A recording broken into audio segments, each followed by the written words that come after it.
thanks for stopping by. Today, we are going to have a second conversation about renovation. If you just bought a flat, HDB condo, and you're having a bit of a headache on what to do with it, this is the channel to subscribe, this is the channel to watch.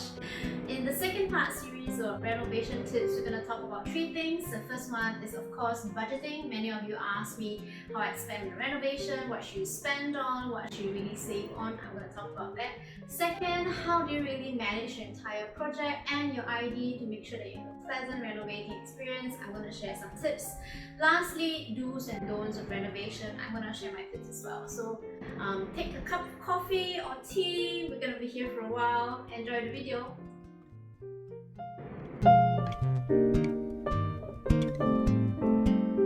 First of all, budgeting. When you start to talk to your ID, what kind of budget do you give? From my experience, mine was a resale flat. It was about 9 years old, and I spent a total of, listen up, $56,000 in the flat. There was a lot of hacking involved, all the floor tiles, wall tiles, everything had to be revamped.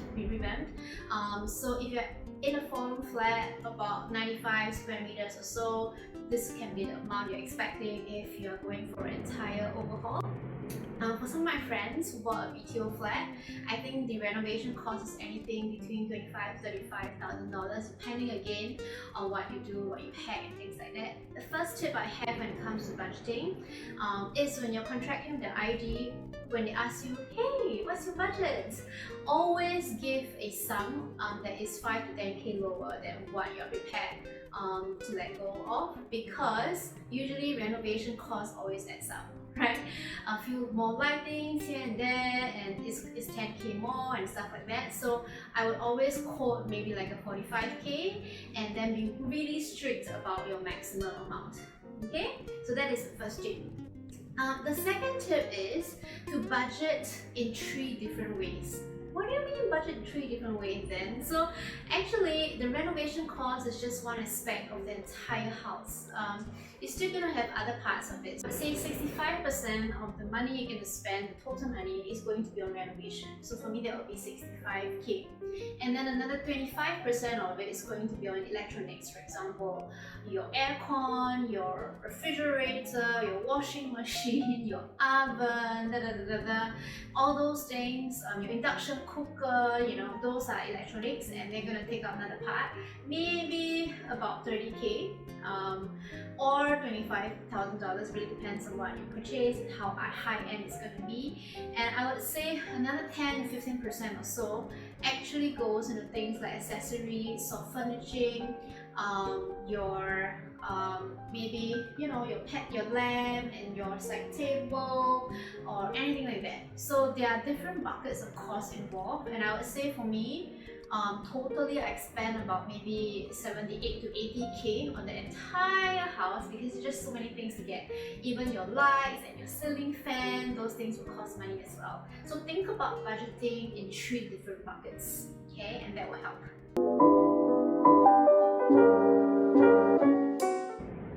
The third thing is really what you spend on and what should you not spend on.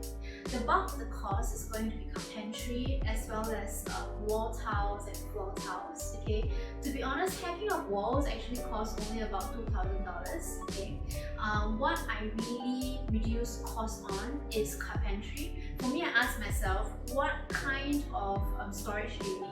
And of course, the first thing that I own a lot of is clothes. Okay, and therefore I needed a built-in wardrobe. And you want a built-in wardrobe because you want it to reach the ceiling. Otherwise, you're sort of squashing your ceiling into half, and that doesn't make your room look big enough. Okay, so carpentry, I actually reduce carpentry for my bedroom. For example, what you see here are all from IKEA, so I can change them anytime. That is the beautiful thing about soft furniture, that you can move around. There's no like headboard or anything, and I decorated it a lot more with paintings and things like that I can change anytime I want. So there is no built-in in this bedroom whatsoever.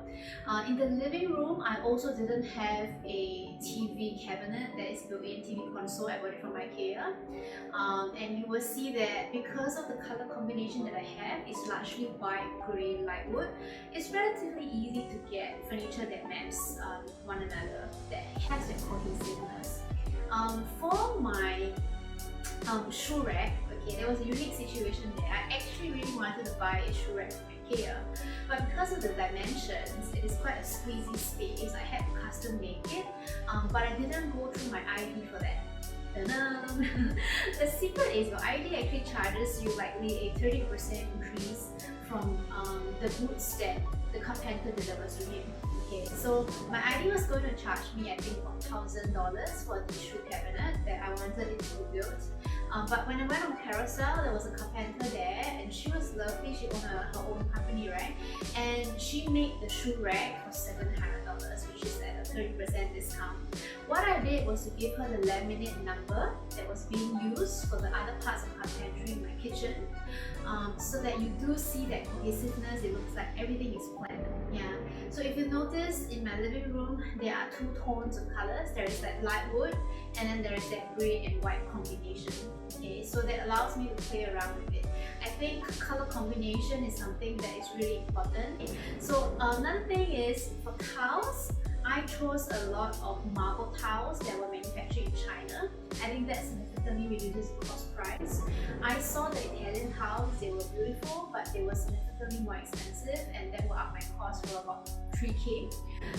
And 3K is a lot. So I decided to go with China tiles. I think they require careful maintenance, but they work just fine and they look beautiful as well. Just make sure you pick tiles that are larger. Usually larger tiles cost more, but smaller tiles, what you come up with is like you have a lot of ground lines that you have to manage, so I wouldn't recommend it.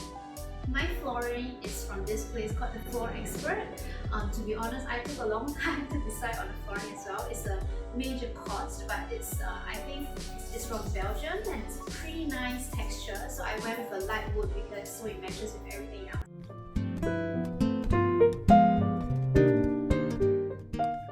Alright, we've come to the end of the video. Thank you so much for watching, and I hope those tips were helpful to you. I would love to answer any of the questions you have. Leave them down in the comment box below.